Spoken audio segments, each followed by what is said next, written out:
Halo, saya Dr. Leo. Selamat datang di channel Malpractice Makes Perfect, channel tentang ilmu hitam dunia kedokteran.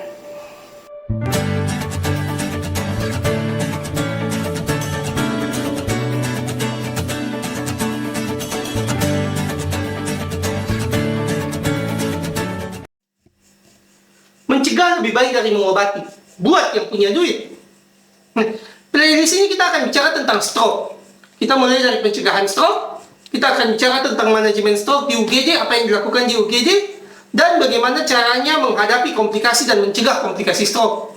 Tapi, karena judul channel ini adalah Malpractice Makes Perfect, kita juga akan membicarakan bagaimana caranya mengabaikan dan mengaburkan informasi tentang pencegahan stroke. Bagaimana caranya membiarkan pasien stroke wafat di UGD. Bagaimana caranya membangun sistem yang secara sistematis membahayakan pasien stroke. Dan bagaimana caranya menggampangkan dan memperburuk komplikasi stroke. Menurut saya, di bidang membedah stroke merupakan kasus yang penting. Karena pada penyakit lain, terlambat pengobatan, terlambat deteksi, obat yang salah, itu kalau pasien tidak tahu, kesannya obatnya benar, kesannya penanganan tepat waktu, kesannya fasilitasnya ada, meskipun tesnya salah. Dan sangat sulit diargumenkan bahwa cacat pasien berasal dari pengabaian medis. Susah pada kasus-kasus yang lain. Diabetes, gagal jantung, asma, COPD, semua yang saya bahas kemarin-kemarin, itu sebenarnya sulit dibuktikan. Tidak semudah membuktikan stroke. Kalau di luar negeri, di Amerika, stroke ini adalah ladang paling subur dalam kasus malpraktik medis. Karena paling gampang dibuktikan. Terlambat tes, terlambat obat, pengabaian efek samping itu terlihat dalam hitungan jam hingga hari. Ini yang membuat stroke sangat penting dibahas, sangat penting diketahui oleh masyarakat seluruh dunia. Bukan cuma Indonesia. Ini saya bawakan dalam bahasa Indonesia, tapi penting standar pelayanan ini perlu diketahui seluruh dunia. Yes, kita akan mulai dari bagaimana cara mencegah stroke. Lebih tepatnya, bagaimana caranya menyampaikan informasi dan mengaburkan informasi tentang pencegahan stroke. Pencegahan lebih baik daripada mengobati adalah kalimat yang sangat populer. Anda tanya dokter, mereka akan setuju. Anda tanya profesor, mereka akan setuju. Anda tanya bidan, perawat, Anda tanya dukun, Anda tanya praktisi alternatif, semua setuju. Pencegahan lebih baik daripada mengobati. Dalam pencegahan stroke susulan, kalimat ini sangat penting, sangat bermanfaat, dan sangat mahal. Dok Leo, jangan gitulah. Kan kamu sebelumnya bahas itu banyak sekali penyakit, COPD, asma, diabetes. Memangnya itu nggak penting? Memangnya pencegahan itu nggak penting? Penting, tapi akan menjadi tidak signifikan ketika Anda bicara dengan saudara, teman, tetangga yang kena stroke. Coba tanyakan keluarga tetangga Anda, keluarga saudara Anda, siapapun yang merawat pasien stroke yang masih hidup, atau pernah menemani pasien stroke sampai meninggal di rumah sakit. Sebelum lanjut video ini, alangkah baiknya kalau Anda pause atau Anda stop video ini, Anda komunikasi sama mereka dulu. Setelah itu balik lagi baru nonton. Anda akan diceritakan dengan air mata, Anda akan diceritakan dengan kesedihan yang luar biasa, dengan puluhan doa dari berbagai agama. Desperasi dan kesedihan merawat pasien stroke, bahkan yang masih hidup atau menuju kematian. Itu memori seumur hidup. Dan kalau Anda mau bandingkan dengan penyakit lain, serangan jantung, diabetes, gagal jantung, sedih, penyakit yang lain sedih, tapi catastrophic stroke akan membuat penyakit yang lain itu seakan-akan oke, memang sedih, tapi ini lebih depressing, lebih dalam lukanya. Pencegahan stroke susulan penting, karena kalau gagal kita mencegah stroke susulan, penderitaan yang tadi kita wawancara itu bisa jadi lebih dalam. Cacat pasien bisa jadi lebih parah. Pasien yang tadinya cacat parah bisa jadi meninggal. Jadi kita itu mau mencegah bagaimana supaya keluarga penderita stroke itu nggak jatuh ke dalam jurang yang lebih dalam. Itulah tujuan dan penting pencegahan stroke susulan. Video ini bukan tentang pencegahan stroke primer, artinya orang yang belum pernah kena stroke, terus gimana dok supaya nggak kena stroke? Bukan. Video ini adalah orang sudah kena stroke, gimana supaya nggak kena stroke lagi. Saya menulis, belajar, menyusun skrip, menyusun buku malpraktek medis non bedah, itu sudah berjalan 4-6 tahun ini. Dan ya lagi saya ulangi, tidak ada penyakit yang konsekuensinya lebih fatal daripada stroke. Ini konsekuensi fatal itu apa maksudnya? Ya fatal kepada dokternya, fatal kepada keluarga pasiennya, fatal kepada pasiennya. Ini bukan cuma satu orang yang akan jadi korban kalau sampai penanganan stroke salah. Hampir semua malpraktek medis non bedah bisa diperbaiki. Ya, ini mungkin salah satu privilege dari aspek non bedah dibandingkan aspek bedah. Karena kan kalau kita ketahui banyak kasus kalau di bedah itu ya cacatnya permanen. Banyak kasus. Saya lagi tidak belajar bedah dalam mungkin beberapa tidak permanen. Tapi di non bedah, salah obat itu bisa diganti terus pasiennya membaik. Asma, kamu kasih Ventolin, kemudian mendekati gagal jantung, kamu ubah ke Symbicort, bisa membaik ya. Diabetes juga sama. Insulin, gemuk, kamu ganti dengan Victoza, atau semaglutid atau dulaglutid, dia akan membaik. Jadi salah pengobatan di banyak kasus non bedah itu bisa diperbaiki, tanda kutip bisa diperbaiki banyak, tapi stroke enggak. Stroke ini salah itu langsung cacat dan udah selesai, nggak bisa dibiarkan, nggak bisa diperbaiki seperti kasus-kasus non bedah yang lain. Salah pengobatan, pembiaran, keluarga cacat seumur hidup itu udah satu rentetan. Ya, yang cacat bukan cuma pasien, tapi keluarganya dia juga terluka. Ini pentingnya kita memahami peran dokter dan obat dan tes yang tepat di waktu yang tepat pada kasus stroke. Karena yang menderita, yang terluka, yang menjadi cacat itu bukan cuma pasien, tapi keluarga pasien yang merawat pasien, terutama kalau pasiennya hidup. Nah lagi, coba kalian tanyakan yang merawat keluarga stroke yang masih hidup. Stres, biayanya besar. Melihat keluarga mati pelan-pelan itu depresi. Tekanan batinnya luar biasa. Lagi, itu pentingnya saya bahas stroke. Itu kenapa stroke yang paling penting. Di antara semua yang pernah saya tulis, semua yang pernah saya bicarakan, stroke paling penting. Karena penderitaannya besar, lingkupnya, dan tidak terobati. Sekali cacat, ya udah selesai. Balik. Jadi pencegahan stroke itu super penting, terutama stroke susulan. Jadi video ini akan membahas tentang mencegah stroke ulangan. Dia udah kena stroke, gimana supaya nggak kena stroke lagi. Dok Leo, kan banyak orang keluarga saya belum kena stroke, gimana dong supaya nggak kena stroke? Ya jawaban saya sederhana, karena kan saya nggak bahas itu.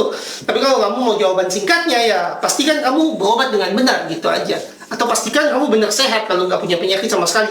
Jangan-jangan kamu pikir kamu sehat, padahal ada pembengkakan pembuluh darah otak, punya aneurisma. Atau jangan-jangan kamu pikir kamu sehat, kamu punya gangguan jantung. Atau kamu pikir kamu sehat, kamu ada gangguan ginjal atau gangguan katup jantung. Jadi pastikan kamu sehat, kalau kamu sakit, obati dengan benar. Gitu aja untuk mencegah stroke. Nah, Dok Leo, kalau saya sakitnya udah diketahui gimana? Ya jawaban saya, cara mencegah stroke adalah obati sakitmu dengan benar. Jadi kalau sakitmu umpamanya migrain meningkatkan risiko stroke.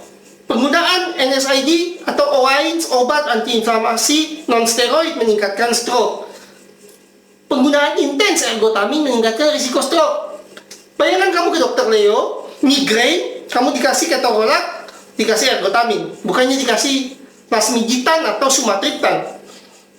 Ya kamu tulis surat wasiat, siap-siap stroke aja. Minta tolong ke keluarga, siap-siap rawat kalau kamu kena stroke. Itu kan bukan lagi bicara setiap obat ada efek sampingnya. Enggak, orang jelas-jelas Dokter Leo memberikan sesuatu yang meningkatkan risiko komplikasi sakitmu. Jadi, kalau kamu ada sakit ya obati dengan benar. Kalau kamu punya komplikasi dari sakitmu ya obati juga komplikasinya dengan benar. Ibaratnya gini, ada orang hipertensi. Dia butuh kaptopril. Minum kaptopril sampai dosis maksimal. Kok tekanan darah tidak turun-turun? Ternyata punya obstruktif sleep apnea yang mengakibatkan ada sakit lain yang mengakibatkan memang tekanan darahnya nggak turun. Mau dia minum kaptopril sampai gudang farmasi habis, ya tekanan darahnya akan tetap tinggi. Kenapa? Karena ada sakit lain yang tidak diadres, ada sakit lain yang tidak dideteksi. Ya itu yang dideteksi. Kalau itu nggak dideteksi, apa akibatnya? Stroke. Gitu. Jadi kalau punya sakit lain gimana? Ya udah obati dengan benar sakit lain itu. Tidak masuk dalam konteks video ini. Ini perlu saya luruskan karena kan nanti kalau ada yang komen biar lurus dia satu konteks dengan video saya. Jadi fokus video ini adalah menjawab pertanyaan bagaimana mencegah seseorang yang sudah kena stroke tidak lagi kena stroke susulan. Dan jawabannya bukan sekedar mengobati penyakit yang saat ini. Ada langkah spesifik yang harus ditempuh untuk mencegah stroke susulan dan memperkecil kemungkinan stroke susulan. Ada 2 pendekatan yang harus dikerjakan. Harus. Dok Leo kan ini video-videonya isinya mahal. Ini mahal juga dok. Iya, ini mahal juga. Dan ya kalau saya kena juga saya nggak bisa, secara ekonomi nggak mampu. Tapi ya tugas saya kan memberikan informasi medis yang imparsial. Jadi kalau mahal Anda merasa nggak mampu ya buat surat wasiat kalau Anda pernah kena stroke karena risiko stroke susulan Anda akan besar. 2 pendekatan ini yang akan saya sampaikan ini tidak bersifat satu menggantikan yang lain. Artinya apa? Kalau Anda sudah melakukan yang pertama, kelompok yang kedua ini harus dilakukan juga. Kalau Anda melakukan yang kedua, yang pertama ini Anda harus lakukan juga, gitu. Sehingga Anda mendapatkan suatu hasil yang optimal, hasil yang sesuai dengan ekspektasi dan perkembangan ilmu pengetahuan dan teknologi di bidang vaskuler dan stroke. Apa sih yang dibeli seseorang dari pelayanan kesehatan yang berkualitas? Apa bedanya Anda pergi ke dokter yang seperti saya yang kualitasnya dan Anda pergi ke profesor yang sangat pintar? Atau Anda pergi ke klinik praktek pribadi dokter dan Anda pergi ke rumah sakit? Bedanya apa sih? Apa yang membedakan Anda ke pelayanan kualitas rendah dan kualitas tinggi? Apa yang membedakan? Yang membedakan, yang Anda beli ratusan juta, puluhan juta dari rumah sakit, itu bukan kepastian bahwa Anda bebas stroke. Bukan kepastian hidup Anda akan lebih lama. Bukan. Yang dibeli dari pelayanan rumah sakit adalah kesempatan dan kemungkinan hidup lebih lama. Artinya begini, kalau Anda dibilang lakukan tindakan A supaya Anda panjang umur, ya Anda lakukan A, kemungkinan hidup lebih lama 5%. Anda lakukan B, nambah 5%. Anda lakukan C, nambah 5%. Seperti itu. Tapi tidak boleh dipungkiri bahwa itu semua adalah persentase. Ada orang sial yang sudah melakukan semuanya, bayar ratusan juta untuk pengobatan, lalu besoknya stroke. Anda tanya ada, saya nggak berani jawab nggak ada orang penduduk Indonesia 270 juta. Pasti ada. Tapi kan yang kita beli, yang kita bayar dari pelayanan kesehatan yang berkualitas adalah kesempatan dan kemungkinan hidup lebih lama. Persentase. Pendekatan pertama, ini saya buat sendiri namanya ya, nggak ada di textbook. Yang saya sebut pendekatan umum. Karena pendekatan-pendekatan ini hanya modifikasi gaya hidup yang tidak membutuhkan identifikasi atau lokalisasi suatu lesi di otak atau di pembuluh darah. Pertama, cara mencegah stroke adalah dengan membatasi konsumsi garam 2,5 gram per hari. Setengah sendok teh. Seperti yang saya katakan di bab diabetes kalau nggak salah. Nasihat ini kosong untuk sebagian besar penduduk Indonesia. Saya bisa bicarakan ke semua pasien hipertensi, ke semua pasien diabetes, ke semua pasien gagal jantung, ke semua pasien stroke, gak akan dikerjakan. Ya, seperti yang telah saya jelaskan sebelumnya, bukan di diabetes, di gagal jantung. Di gagal jantung, seperti yang saya jelaskan di gagal jantung. Siapa yang mau masakin kamu? Sebagian besar kita kerja. Kalau ekonominya tinggi dan bagus, mungkin makan di restoran. Ekonominya di bawahnya makan di warteg. Ekonominya di bawahnya makan nasi bungkus. Di pinggir jalan, nasi kucing. Atau kalau di Bali kita kenal nasi jinggo. Itu banyak yang nasinya pun dimasak dengan micin. Atau nasi kuning. Supaya bau pandanya lebih kuat, beberapa pakai micin. Atau nasi uduk, pakai micin juga. Semua lauknya pakai micin, itu kan garam. Sekarang, siapa yang mau masakin kamu supaya total konsumsi garammu 1 sampai 2,5 gram atau setengah sendok teh per hari? Kamu punya nggak orang yang bisa melakukan itu? Yang nonton ini, mungkin tingkat ekonominya lumayan bagus. Mungkin 60 juta per bulan, mungkin 15 juta per bulan, mungkin 70 juta per bulan, mungkin 100 juta per bulan. Kamu punya koki pribadi. Kamu punya pembantu rumah tangga. Tapi untuk pakai garam sebanyak ini, seumur hidup, kamu perlu orang yang ahli masak. Kalau enggak, hidupmu akan sangat hambar, literally, secara literal, secara harafiah, hambar, enggak ada rasa. Karena garam ini termasuk micin. Jangan bilang saya nggak pakai garam dok, tapi micin atau penyedap rasa, Royco, Masako itu setengah bungkus dipakai, ya percuma.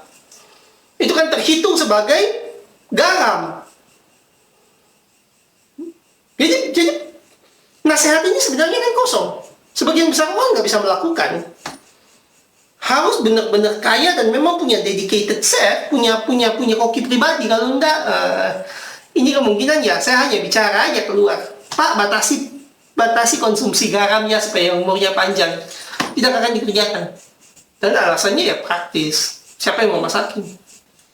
Nomor 2, aerobik atau olahraga teratur. Kalau bahasa sederhananya ya, Bapak olahraga teratur ya, aerobik, kalau bisa jogging atau lari. Ini ada 2 masalah dari nasihat ini. Pertama, secara ilmiah, untuk mencegah stroke perlu gerakan dengan intensitas sedang selama 10 menit 4 kali seminggu. Itu artinya selama hari kerja. Dan atau gerakan 20 menit intensitas berat 2 kali seminggu. Lagi ya, lebih gampang diucapkan daripada dipraktekkan. Karena ada 2 masalah besar yang merongrong nasihat medis ini. Masalah pertama, dokter ini nyuruh orang yang pernah kena stroke buat melakukan gerakan terkoordinasi selama 10 menit tanpa pengawasan. Coba lagi balik, bayangkan kamu udah kena stroke, setengah badanmu itu udah sulit untuk dikoordinasikan. Mau jalan aja untung, kamu disuruh sama dokternya, Bapak olahraga teratur, jogging, aerobik, iya, di treadmill bisa jadi, bukan stroke susulan yang bunuh kamu, jatuh dari treadmill.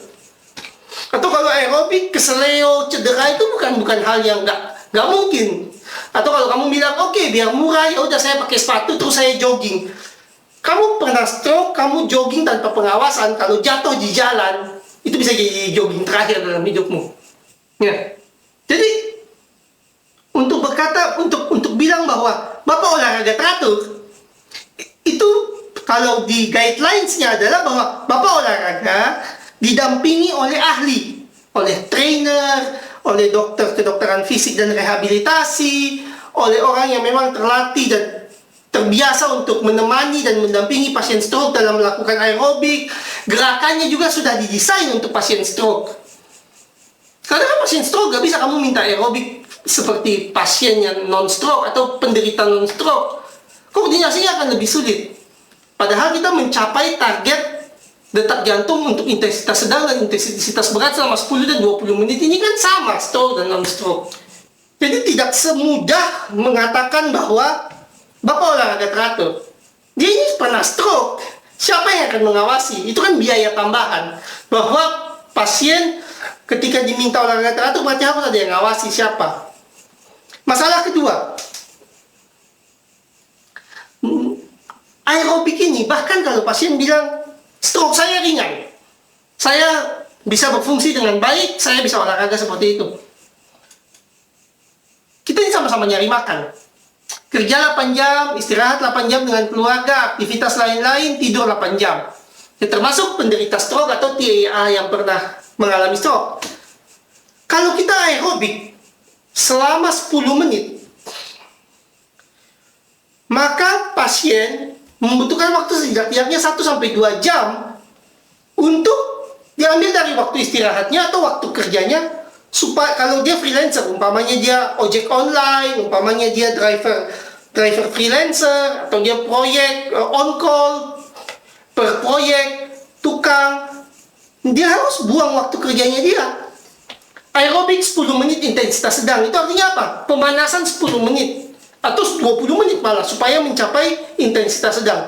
Pendinginan 10 menit, itu udah 30-40 menit.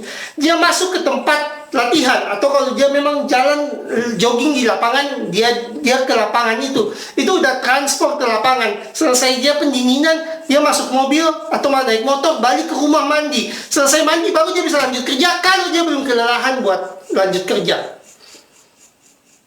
Jadi jangan dibayangkan, oh cuma olahraga 10 menit, itu pasien hilang jam kerjanya banyak loh. 1-2 jam. Dan tidak semua pasien punya home gym. Kalau kamu bilang, Bapak cuma 10 menit, iya dokter, kalau saya punya treadmill di rumah, punya alat buat olahraga di rumah, saya sudah melakukan. Kan kita harus keluar rumah, kita harus persiapan. Selesai itu kan kita harus mandi lagi, balik ke rumah. Itu hilang waktu 1-2 jam per hari. Kalau per minggu dia harus 4 kali. Dan UMR di Jakarta katakan 4,9 juta. Kalau dia hilang 2 jam, dia hilang 60.000 waktu kerja. Kita pakai UMR aja, kita hitung-hitungan. 60.000 per hari, per minggu dia hilang sekitar 240.000. Per bulan dia hilang sekitar 1 juta. Jadi masalah kedua adalah kita harus memperhitungkan waktu, produktivitas dalam konteks uang. Pasien itu kehilangan jam kerja dan waktu istirahat untuk melakukan ini. Ini bukan barang murah. Jadi jangan dibayangkan ya, ketika kita memberikan nasihat medis kepada pasien, Bapak olahraga teratur, itu kosnya 0. Enggak, ini kosnya, kalau dia pegawai UMR, kosnya 1 juta per bulan. Kalau dia kerja profesional, katakanlah dia itu dokter apalah gitu, yang dibayar per jam, dokter ICU lah, umpamanya dokter ICU, atau profesional yang lain, pengacara lah, yang dibayar per jam juga. Jadi dihitung per jam, dia kehilangan berapa jam kerja? 8 jam kerja tiap minggu, 32 jam kerja tiap bulan. Itu yang dibayar pasien. Jaminan kesehatan benar bayar 0. Dokter benar nggak keluar biaya. Tapi modifikasi gaya hidup dengan olahraga teratur ini mahal. Bahkan kalau kita pakai UMR. Ketiga, berhenti merokok. Ini juga udah saya bahas kalau nggak salah di asma atau PPOK. Ini bukan barang baru. Sejak tahun 90-an itu ratusan penelitian bagaimana cara berhenti merokok. Nggak ada yang benar-benar bilang caranya A, B, C, D. Tiap orang beda-beda. Ketika kita menasehatkan seseorang, Bapak perlu berhenti merokok, kita dan pasien perlu mendiskusikan, pasien punya akses nggak buat berhenti merokok? Pasien punya orang nggak, profesional nggak untuk membantu dia berhenti merokok? Apakah ada pendampingan psikologis? Apakah ada terapi berkelompok? Apakah ada terapi pengganti? Atau apa yang bisa diakses oleh pasien untuk berhenti merokok? Ketika saya bilang seseorang, Pak Dimas tolong berhenti merokok ya, tapi nggak ada fasilitas, itu ibaratnya saya bilang, Pak Dimas masak nasi ya, nasinya nggak ada. Saya tahu Pak Dimas nggak punya nasi. Kan Pak Dimasnya pasti emosi ke saya, ini dokter bodoh atau sesuatu, saya nggak punya akses untuk memfasilitasi saya melakukan itu. Nah, berhenti merokok penting, tapi ini instruksi yang sangat sulit. Kalau hanya ngomong ya gampang, saya cuma bilang Pak berhenti merokok, tapi pasti nggak efektif. Ketika kita minta seseorang berhenti merokok, kita perlu menyediakan atau memfasilitasi orang tersebut untuk pendampingan. Siapa yang akan mendampingi dan bagaimana target supaya dia bisa berhenti merokok. Saking sulitnya seseorang berhenti merokok. Dari semua yang diteliti, beberapa ribu orang yang menderita serangan jantung atau stroke sebelumnya dia merokok, setelah dia sakit, dia masih merokok. Sepertiga. Bayangkan, jadi sepertiga populasi itu berpikir begitu sulitnya dia berhenti merokok, bahkan setelah serangan jantung dan stroke dia masih lanjut merokok. Jadi pastinya nasihat yang kita berikan kalau hanya kata-kata tidak akan efektif. Nomor 4 adalah kontrol tekanan darah. Ya, ini lebih sederhana, sebagian besar kita pasti sudah sukses karena targetnya enggak muluk-muluk, 120, 130, kalau bisa di bawah 120 tekanan darah sistoliknya. Nomor 5, LDL di bawah 70. Ah, ini susah. Kalau kamu salah satu penderita gangguan kolesterol atau kolesterol tinggi, LDL di bawah 70 ini akan kamu sadari sulit dicapai. Coba kamu periksa, kalau meskipun kamu minum simvastatin, meskipun kamu minum atorvastatin sekarang, kemungkinan nilai LDL-mu itu antara 700 sampai 100. LDL 70 ini susah. Tapi target, kalau kamu udah pernah stroke, LDL-mu di atas 70, pengobatan lipid atau pengobatan kolesterolmu gagal. Targetnya di bawah 70. Solusinya apa? Atorvastatin 80 mg atau rosuvastatin dengan dosis yang ekuivalen, setahu saya 40 mg. Mungkin beda, mungkin sama. Saya nggak yakin di sana. Tapi antara atorvastatin atau rosuvastatin. Nah, kalau itu nggak bekerja masih di atas 70, kita bisa tambah dengan ezetimibe. Kalau itu masih belum bisa, kita tambah dengan penghambat PCKS9. Jadi, atorvastatin atau rosuvastatin dosis tinggi, masih di atas 70 LDL-nya, kita tambah ezetimibe.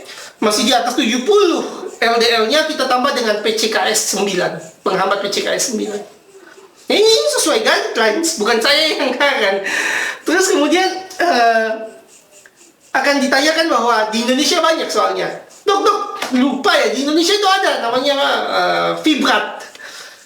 Sudah diteliti bahwa fibrat dalam kombinasi dengan statin tidak mengurangi resiko kardiovaskuler. Berarti juga tidak berguna untuk pencegahan stroke susulan. Jadi fibrat ini biasanya untuk tahun 2023 hanya digunakan untuk menurunkan trigliserid. Biasanya kalau sudah di atas 500 kita pakai fibrat.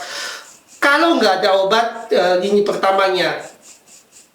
Kalau dari segi keamanan, fenofibrat lebih berbahaya dari gemfibrozil. Tapi karena kita nggak pakai dua-duanya, tidak relevan untuk dibahas. Ya, jadi fibrat tidak lagi dipakai untuk menurunkan LDL, itu aja sih. Jadi sebaiknya Anda kalau dikasih fibrat ya nanya buat apa. Karena tidak mencegah kardiovaskuler, itu enggak. LDL diukur tiap 1 sampai 3 bulan. Jadi kalau masih belum mencapai target, ya diukur segitu. Kalau sudah mencapai target, ya diukur segitu. Siapa tahu naik karena konsumsi kalori yang tinggi. Nomor 6, HbA1c selalu jaga di bawah 7%. Ya, caranya gimana? Obatin diabetes dengan benar. Yang terakhir, nomor 7 adalah mengidentifikasi gangguan tidur. Gangguan tidur dialami oleh 38% sampai 40% penderita stroke. Ini berkaitan langsung dengan gangguan fungsi, artinya kehidupan sehari-hari pasien stroke, berkaitan langsung dengan stroke ulangan yang mau coba kita cegah. Jadi ini bukan materi sepele. Orang stroke kemungkinan mengalami gangguan tidur. Jadi kalau kita mau mencegah stroke susulan, kita harus identifikasi ada gangguan tidur atau tidak, dan kalau ada kita harus obati.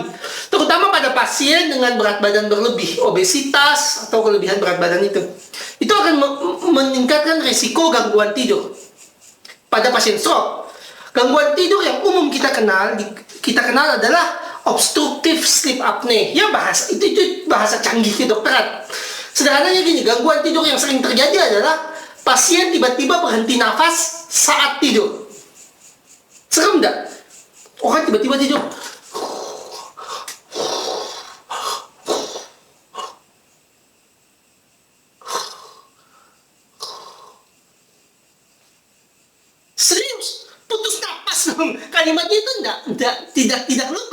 dia pasien putus napas di tengah-tengah tidur.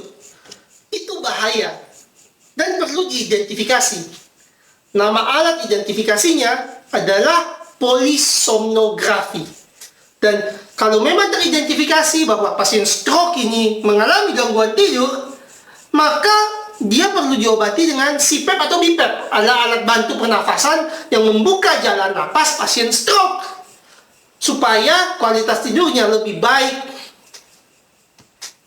Nah, gangguan tidur ini sangat relevan karena pasien stroke juga seringkali mengalami cacat saraf yang mengakibatkan pasiennya sulit menjaga patensi atau keutuhan jalan napas saat tidur.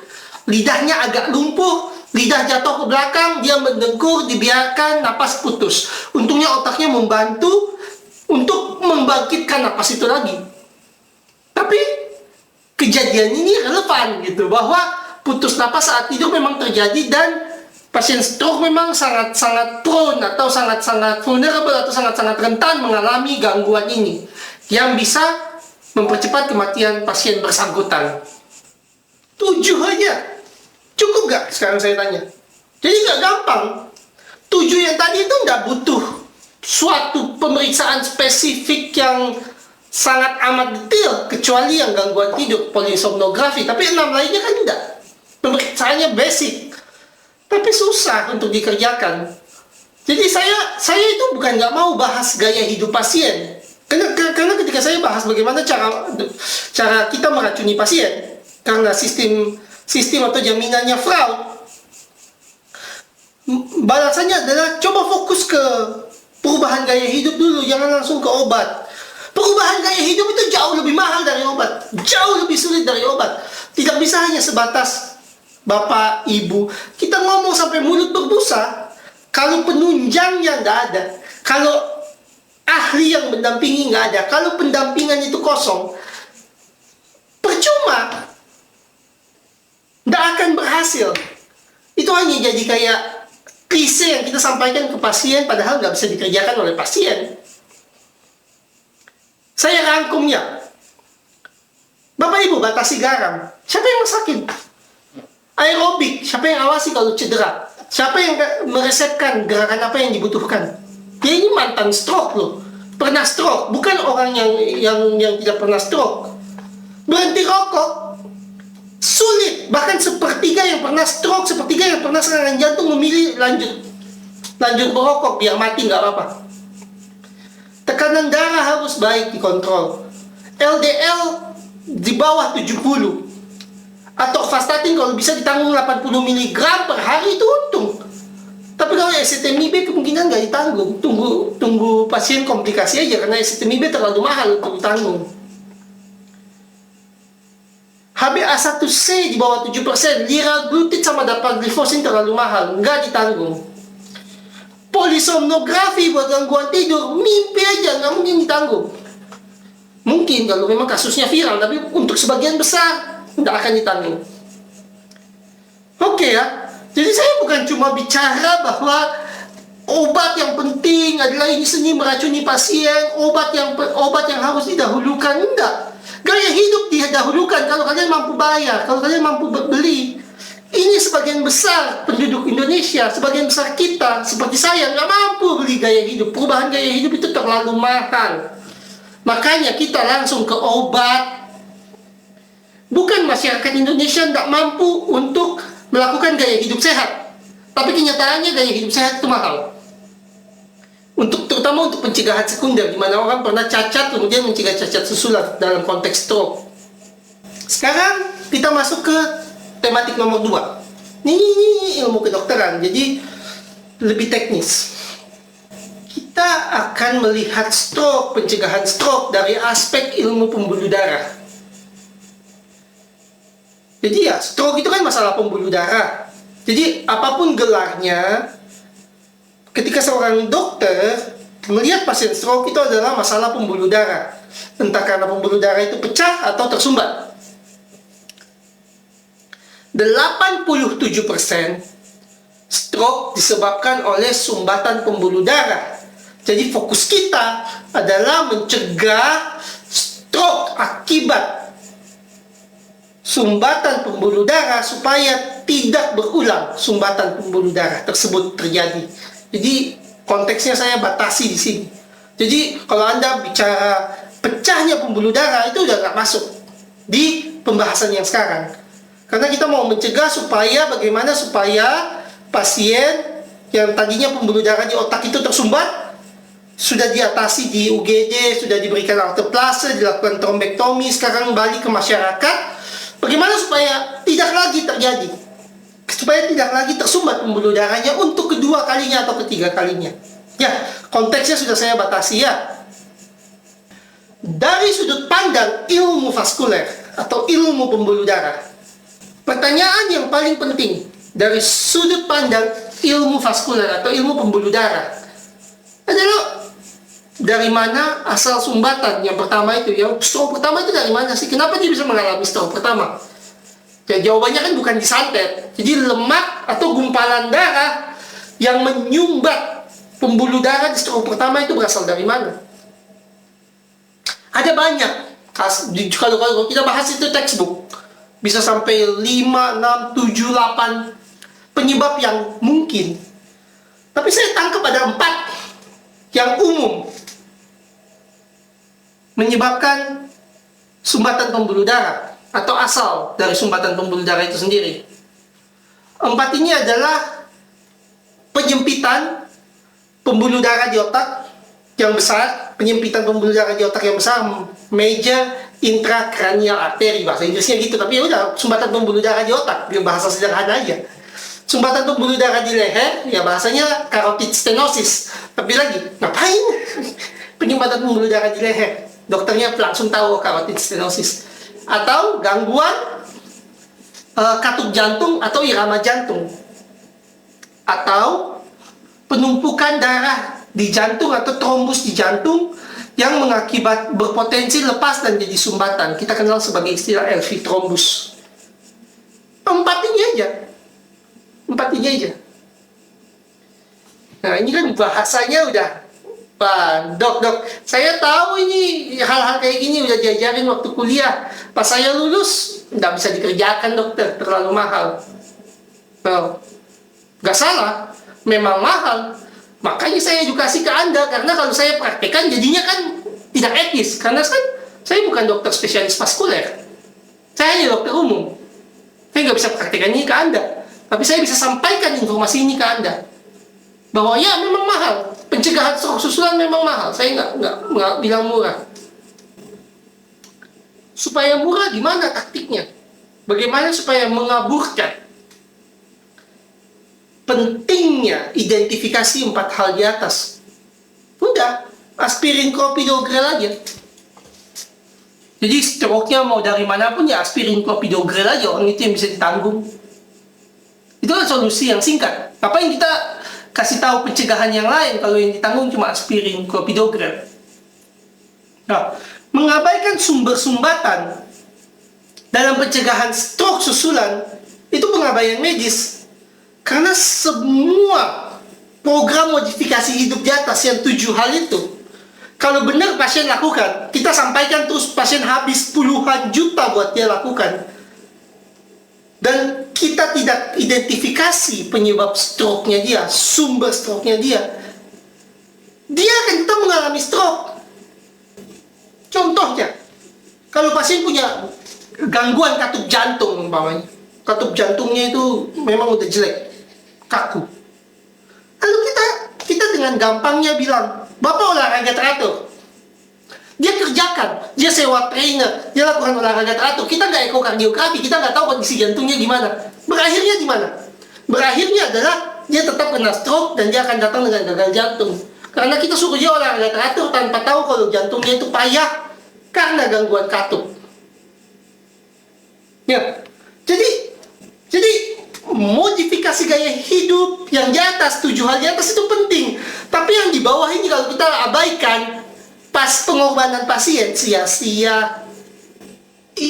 Ini loh jahatnya atau cacatnya pola pikir bahwa modifikasi gaya hidup udah cukup. Kita nggak perlu untuk mengidentifikasi sumber stroke. Mahal, nggak mampu, nggak usah juga dikasih tahu ke pasien. Ngapain pasien nabung untuk melakukan, toh dia nggak bakal mampu nabung. Asumsi-asumsi seperti ini agaknya jahat, karena kalau pasien sukses melakukan 7 hal di atas dan dia tetap kena stroke, malah pada kasus gangguan detak jantung dia bisa datang dengan gagal jantung karena nasihat medis kita. Kan lebih baik selesai stroke kita suruh dia istirahat aja, menikmati hidup aja. Ngapain olahraga teratur? Ngapain dia berhenti merokok? Batasi garam habis-habisan. Kalau akhirnya toh hasil akhirnya sama kan, gagal jantung, datang stroke. Karena kita dari segi tenaga kesehatan, dari segi jaminan kesehatan sengaja mengabaikan resiko stroke dari aspek medis yang teknis ini. Ngerti kan maksudnya saya ya? Jadi harus ada empati juga ke pasien. Kalau memang mau mencegah, ya ayo kita cegah. Kalau memang nggak mampu mencegah, ya udah nggak usah dicegah. Cuman pasiennya udah menghabiskan ratusan juta, menghabiskan puluhan juta, menghabiskan sekian banyak waktu kerja, mengorbankan segala-galanya dengan harapan supaya dia nggak kena stroke susulan. Kita dari segi medisnya bahkan nggak ngasih tahu ke dia bahwa kita nggak mengerjakan yang seharusnya dikerjakan karena nggak ada biaya. Ya sekalian dia gak usah kerjakan semua, yang 7 tadi itu menderita loh kalau benar dikerjakan. Toh kalau hasil akhirnya sama kayak gini. Itu adalah alasan pertama. Jadi alasan pertama itu adalah kemanusiaan. Punya hati gak sih kamu? Kamu suruh orang melakukan semua 7 hal di atas, habis-habisan dia terus kamu abaikan yang aspek yang menjadi tugasnya kamu. Nah, alasan kedua adalah bahwa penggunaan obat pengencer darah itu beda-beda tiap kondisinya. Penyebab stroke dari mana, penyebab sumbatan dari mana, obatnya beda. Jadi kalau cuma kasih clopidogrel sama aspirin itu sama aja kasih terus berdoa bahwa yang terjadi adalah sumbatan X, padahal kita nggak membuktikan bahwa sumbatan itu terjadi di daerah X.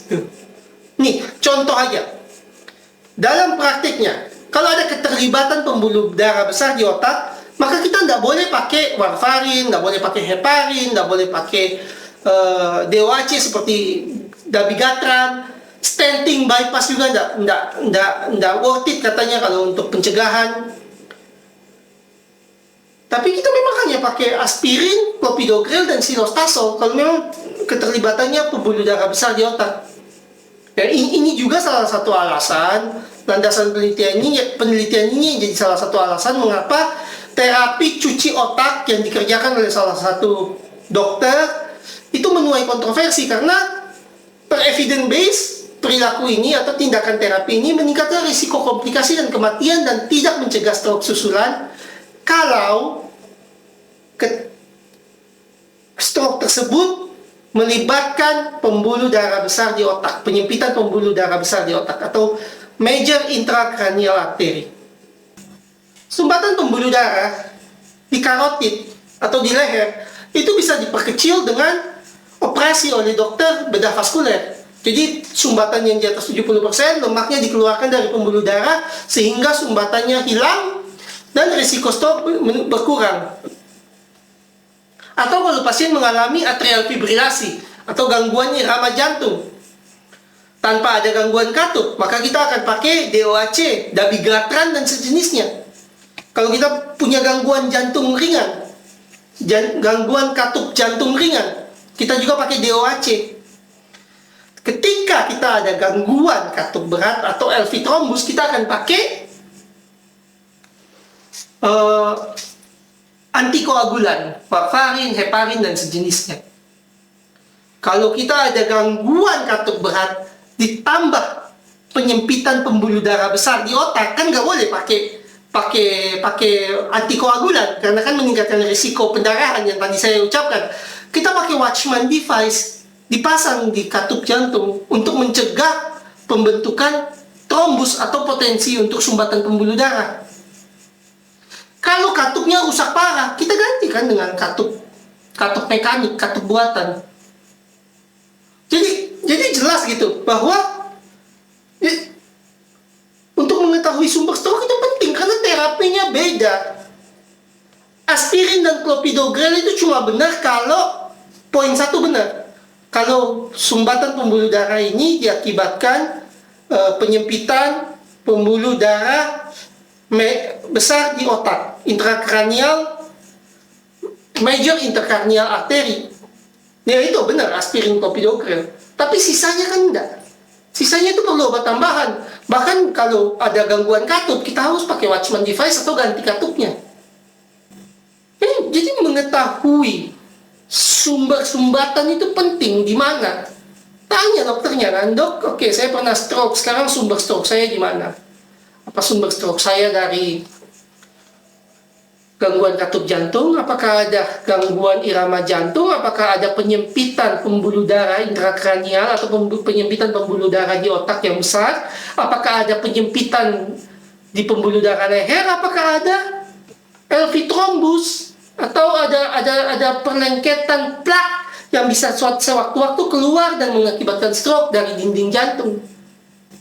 Cara tahunya gimana, dok? Pemeriksaan fisik dan tanya jawab. Ya enggak, kalau pemeriksaan fisik sama tanya jawab bisa mengetahui ini ya, menang Nobel. Tidak bisa. 100% tunggu mati kalau mengandalkan pemeriksaan fisik dan tanya jawab.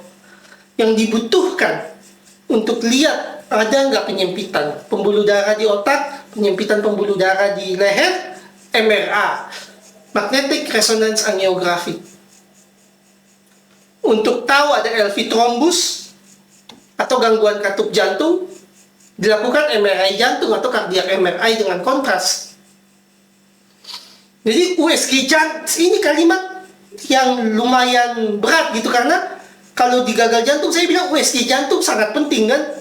Kalau di pencegahan stroke susulan, USG jantung tidak akurat karena LV thrombus itu kalau kapasitas pompa jantung di bawah 50% dan potensi penumpukannya itu kecil, nggak kedeteksi pakai USG jantung. Jadi USG jantung nggak cukup, harus MRI jantung. Lalu untuk irama jantung sederhananya EKG. Simple kan? Jadi kalau nggak ada MRI, pencegahan stroke susulan itu nggak mungkin. Jadi sederhana ya untuk memperpanjang hidup pasien. Sederhana tapi mahal. Kalau pas dari aspek pasien siap memperbaiki gaya hidup, maka jaminan kesehatan dan dokter harus siap untuk mencegah trombus. Harus siap untuk mencegah kemungkinan terjadinya sumbatan susulan dengan cara mengidentifikasi kenapa sumbatan pertama terjadi. Ya, saya perlu menekankan ini lagi ya. Konyol kalau kamu sudah melakukan 7 yang tadi itu, kamu sudah modifikasi gaya hidup, kamu sudah habis-habisan mengeluarkan uang, toh berakhirnya cacat atau stroke atau mati. Konyol karena dari sisi jaminan kesehatan dan dokter tidak melakukan dari tugasnya kita, yaitu mengidentifikasi di manakah sumber dan penyebab stroke yang pertama kamu alami. Terima kasih. Terima kasih telah menonton video Malpractice Makes Perfect. Tonton terus, jangan lupa like, comment, share, dan subscribe. Saya berharap video ini tidak putus informasinya hanya di Anda, tapi Anda bisa terus membagikan video-video saya. Semoga dengan dibagikannya video ini, Anda bisa menyelamatkan kesehatan keluarga dan rekanan dan kenalan Anda. Sekali lagi, terima kasih.